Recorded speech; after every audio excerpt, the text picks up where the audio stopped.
14 घराने थे, उनकी विरासत को तोड़कर आपने धन्यवाद करने के लिए यहाँ पे आया हूँ। नगर पालिका में आसपास पंचायत की मैं नेता की तरह नहीं, आपके परिवार और मेरे घर के दरवाजे, ऑफिस के दरवाजे मैंने कहा था कोई, मैंने पिछले 15 साल में एक दिन की भी कभी छुट्टी नहीं की, एक दिन का विश्राम नहीं। लोकसभा चुनाव के लिए भारतीय जनता पार्टी ने प्रत्याशी घोषित किया है।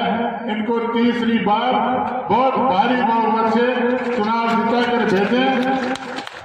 माननीय स्वामी जी, हम आपसे वादा करते हैं कि जो सहयोग आशीर्वाद इस खंडेला की जनता ने सुभाष जी मील को दिया, उससे बेहतर आशीर्वाद आपको मिलेगा इस सहयोग इस खंडेला विधानसभा क्षेत्र की जनता का।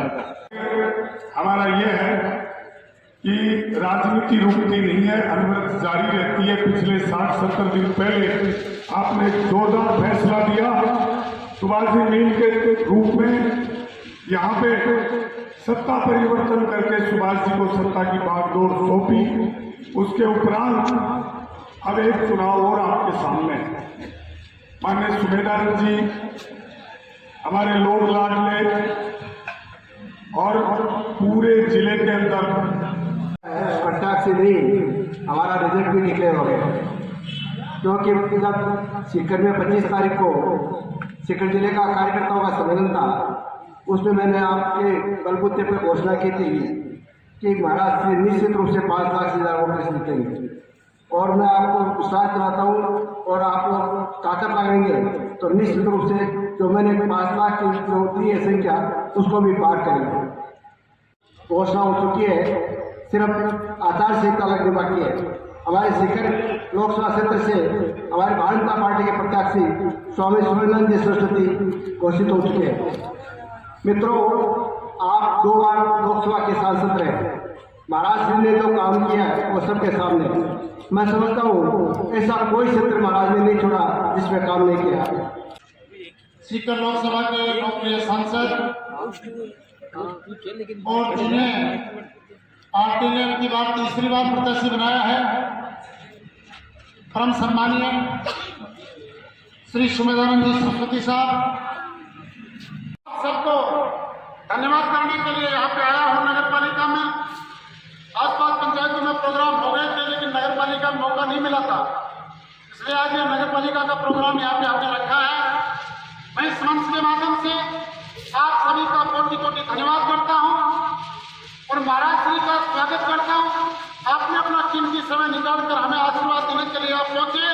हमारे मोदी साहब हमारे बीच में पहुंचे, जिन्होंने बहुत अच्छा कार्यकाल यहाँ पे भारतीय जनता पार्टी के लिए निकाला और बहुत कड़ी मेहनत जिन्होंने पार्टी के लिए की। आप आशीर्वाद देने के लिए पहुंचे, आपका भी मैं बहुत बहुत धन्यवाद करता हूँ, कोटि-कोटि आभार करता हूँ।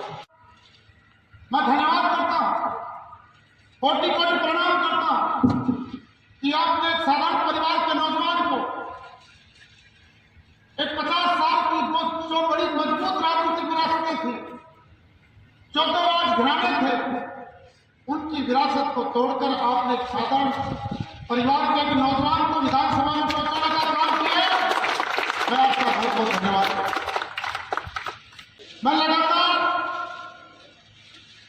मेरी जितनी कोशिश बन पड़ रही है, जितनी हो रही है,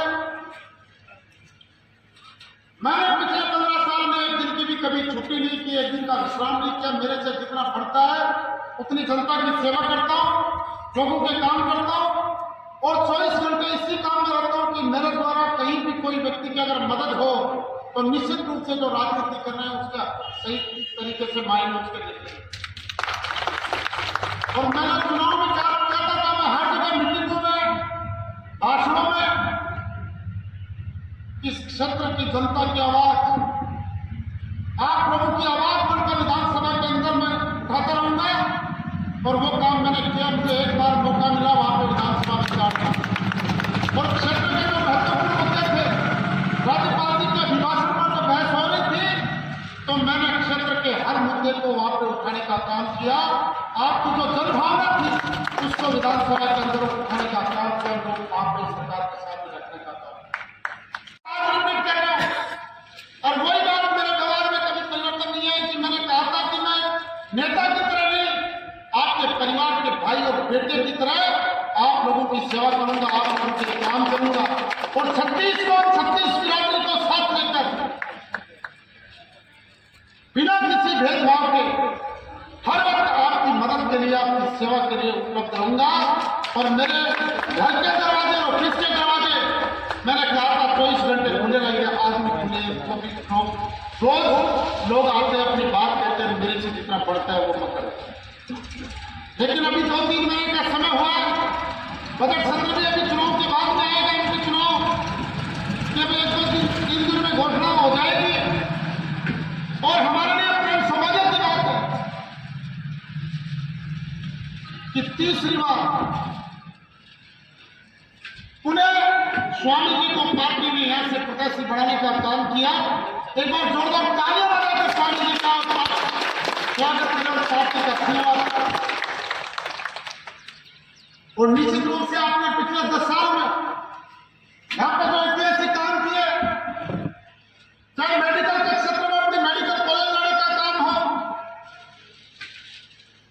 चाहे रेलवे के क्षेत्र में बहुत सारी रेलों को यहाँ पर लाने का काम हो, कई रेलों का ठहराव करने की बात हो, नई रेलें चलाने की बात हो, वो पूरी बात स्वामी जी आपको बताएंगे।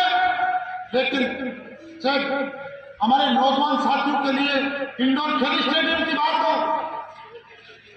हर क्षेत्र के अंदर स्वामी जी ने जितना अभी पूरा काम किया है, दूसरे सांसदों की अपेक्षा कर बहुत अच्छा काम सीकर जिले में यहाँ पे किया। आप लोगों ने प्रचंड बहुमत के साथ में भारतीय जनता पार्टी की सरकार बनाई और सरकार बनाने का नतीजा दिख भी रहा है।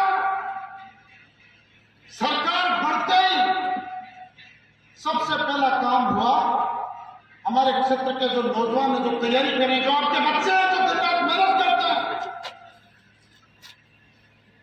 और जिनके लिए आप दिन रात पसीना बहाते हो और सोचते हो कि मेरा बेटा कैसे भी करके और कहीं स्टेब्लिश हो जाए, कि नौकरी लगे। पिछले कांग्रेस की सरकार में 19 बार पेपर लीक हुए, 18-19 बार पेपर लीक हुए। सबसे पहले हमारे मुख्यमंत्री जी माननीय भजनलाल जी शर्मा ने कुर्सी पर बैठते ही सबसे पहले पेपर लीक के मामले में SIT का गठन करने का काम किया। आप देख रहे रोज अखबार भरे आ रहे हैं, रोज लोगों की गिरफ्तारियां हो रही है जो गलत तरीके से नौकरी पे गए, चाहे वो सब इंस्पेक्टर हो, चाहे टीचर हो, चाहे कोई कितना बड़ा आदमी हो। मैं इस मंच के माध्यम से आपको विश्वास दिलाना चाहता हूं कि भारतीय जनता पार्टी की सरकार में जो नौजवान तैयारी करेगा, जो नौजवान पढ़ाई करेगा, निश्चित रूप से सफलता उसी को मिलेगी। कोई पर्चा लीक नहीं होगा, कोई साठगांठ नहीं होगी, कोई भर्ती घोटाला नहीं होगा। इस बात का जो समझौता नहीं हुआ था, पहले कांग्रेस की भी सरकारें बनी थी, दोनों जगह सरकारें थी और वो समझौता अटका हुआ था। जो 30 साल की सबसे बड़ी समस्या थी, यमुना जल समझौता किया। मैं धन्यवाद करना चाहता हूं माननीय मुख्यमंत्री जी भजनलाल जी शर्मा को और हरियाणा के मुख्यमंत्री माननीय खट्टर साहब को और गजेंद्र सिंह जी शेखावत साहब को और माननीय सांसद सुमेधानंद जी सरस्वती साहब को कि इन्होंने अथक प्रयासों से उस विवाद को सुलझाया और पानी के लिए जो DPR हमारे लिए 3 दिनों के लिए पीने के पानी के लिए DPR का काम चालू हो गया है। और मैं आपको विश्वास दिलाता हूं कि इस 5 साल के कार्यकाल में इन 3 जिलों के लिए, विशेषकर हमारे सीकर जिले के लिए पीने के पानी यहाँ पे इस कार्यकाल के अंदर आ जाएगा। इस बात के लिए क्योंकि हमारे सबसे बड़ी समस्या पानी के लिए निश्चित रूप से बहुत तेजी से काम आ रहा है और स्वामी जी भी इसके लिए बहुत अच्छा प्रयत्न कर रहे हैं। मैं तो आपको ये कहता हूं कि जनहित के अंदर तमाम फैसले होंगे, किसी काम के लिए आपको परेशान नहीं होने दिया जाएगा, किसी के साथ गलत नहीं होगा, अन्याय नहीं होगा। और आपने जिस उम्मीद के साथ मुझे विधानसभा में भेजा था, उस उम्मीद के ऊपर आपका भाई, आपका बेटा खड़ा उतरेगा। इस बात के लिए मैं आपको वचनबद्ध। लेकिन एक काम अपना बहुत सही तरीके से हो गया, सरकार बन गई। अब जो सामने सबसे बड़ा काम है वो हमारे लिए केंद्र के अंदर तीसरी बार माननीय प्रधानमंत्री मोदी जी के नेतृत्व में भारतीय जनता पार्टी की प्रचंड बहुमत से सरकार बने। इसके लिए हमें सुबेदार मुझे चुनावी है। एक बार सब लोग हाथ खड़े करके इस बात के लिए आश्वस्त करें। मैं धन्यवाद करता हूं कि जनता ने जितना बड़ा आशीर्वाद मुझे दिया, उससे भी बड़ा आशीर्वाद आपको ये जनता देके लोकसभा में भेजेगी। इस बात के लिए मैं आपको विश्वास करता हूं।